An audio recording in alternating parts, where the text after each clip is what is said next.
course, after the first series, it was Na'Vi versus Alliance. Na'Vi was able to take it 2-0, and especially that second game was quite convincing. Honestly, I think Na'Vi kind of had their number. They read every single gank. They knew exactly what to do in what situation. Like, it just seemed like Artstyle on his Chen just predicted all of their movements, and they just played so well off it as well. And like, they'd push off towers, like just punish them for every mistake. So. It was a really interesting game for me because when I looked at the draft, like just in isolation, when I saw the heroes before the game started, I thought this is a pretty even draft. But the more I saw the game play out, I mean, obviously it was one-sided, but the more I felt like Alliance were actually outdrafted in that game. So let's imagine that, I don't know if this is your pick for later, I'm sorry if it is, but let's imagine that mid-level 1 gank where they clash with the supports and Na'Vi come out 2-0. I think if that fight doesn't happen, I still feel like they're actually going to be way ahead. I don't think they needed that, and here's why. So if you look at Alliance, every single hero they have only single target. Like there's absolutely no AoE, and they're playing into a lineup that has a Chen and is looking to push early. So what they're going to do is whenever Alliance try to gank or target out a hero, they just Cold Embrace it. And if it doesn't get burst by magic damage, they just heal it up with their multiple heals, and they can't commit in. I think Fissures and Lightning Storm just delay them. Yeah, they needed the Pycat to have the farm, though. They needed like mech up on him. He needed to be the frontline tank. They just didn't have anyone to just kind of be up there.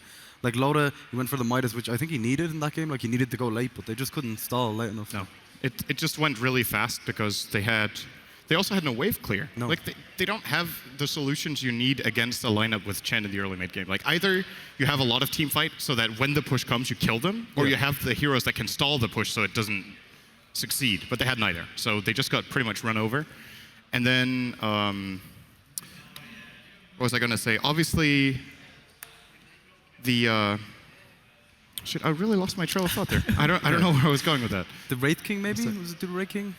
No, I actually thought that was a decent pick.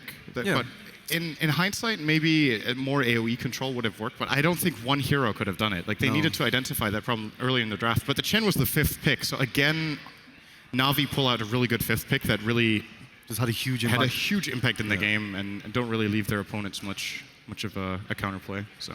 And of course, also a very impressive player from Dendy and is the Shrek. Speaking of Dendy, we have him here for a winner's interview.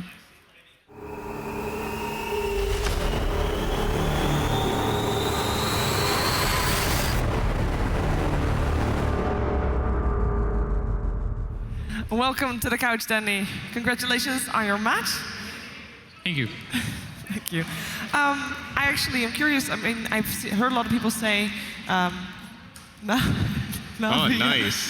outdrafted Alliance. FNG actually tweeted it. Nobody saw that, by the way. Camera was not showing it. Thank God. But how do you feel? Do you feel like you outdrafted Alliance this series, both of the games? Yeah, it actually felt so at some point. How do you deal with that? Like, do you feel like you won straight off the bat? That's just comfortable game playing, relaxed, just. I don't know. It felt really good. Okay. Yeah. So El Clasico, all this stuff. Last time we lost, now we won. I'm pretty satisfied. First game we read them. We fight them with their own weapon. Second game. Sorry. It's okay. Yeah, second game we just fight, you know. And win very fast. In the first game when you picked Lycan, did you always know you were going to pick Broodmother, or was it kind of because you picked it like instantly? There wasn't any hesitation. We knew if they don't ban Broodmother, we instantly pick it. We didn't ban, so we didn't care what carry we pick. It was perfect. We knew what we're gonna do. We knew how we're gonna play already. Not like we practiced. We actually never played with Lycan before, but. We already knew what we were going to do. It was really good, and it actually worked out pretty well, I guess. In the second game, do you think, with the picks they had, let's say you got a really good fight in the mid lane when both supports rotate for both teams, and you got a 2-0 exchange there. I think, did you get both of the kills on Leshrac? I'm not sure when you killed Viper and you killed a Bane or something, or was it? I know I got first blood, but I don't remember. You might have maybe only got one kill, but do you think if you look at their draft that when they don't have, you're playing a Chen push strat and they don't have any AoE damage, and they have like single target, no wave clear, and no clear team fight, so you're playing with a Wyvern with Cold Embrace. Do you think, like, if you had their picks, what would you have done to win the game for them in the second game? Like, could they have done anything?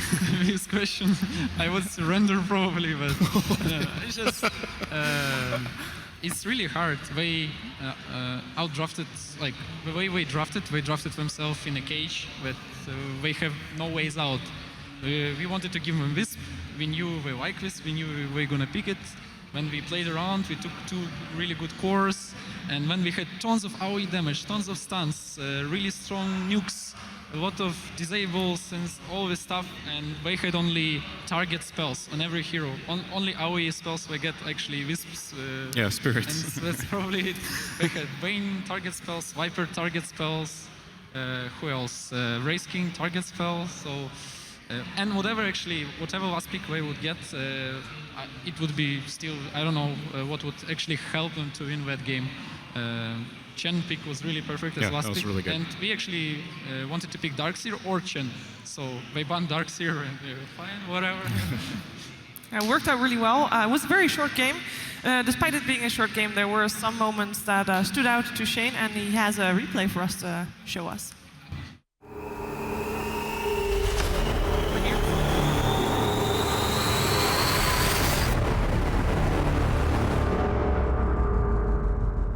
Welcome to the drawing board. Right, we're over here. That's subtle. Yeah. So it might have malfunctioned a bit. Right, Denny, do you want to help me draw on this board? Sure. Okay, you can draw a picture for me. With mouse? Yeah, with the mouse, yeah. Ooh. Okay, so whatever you want to draw. So basically this, Okay, so art style basically comes in here. Does he make the calls when this kind of stuff is happening? Like, does he say, okay, host, I know they're coming here? Actually, it was pretty funny fight. We are singing Skype, right? We're playing, and it was like, I'm dead.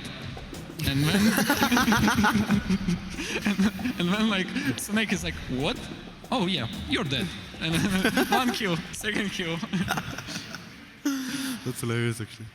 Well, after a previous series, we can also take a look at the brackets, see what they stand up right now, see what's coming later today. Na'Vi is going to take a break, but they will be playing in the winners bracket finals against whoever wins the next series. Virtus Pro versus Ninjas in Pajamas, and then, of course, Alliance will after that play against the loser of the upcoming series as well. Dandy, what are you expecting? Virtus Pro versus NIP? Pretty tough. It can go both ways, but probably I expect VP. Yeah. Okay. On paper, the strongest team as well, I would believe. Thank you for taking the time to talk to us. Good luck in preparing for your next match, and have a bit of a break. Sure, you look beautiful. Thank you. We'll be right back with Ninjas in Pajamas taking on Virtus Pro.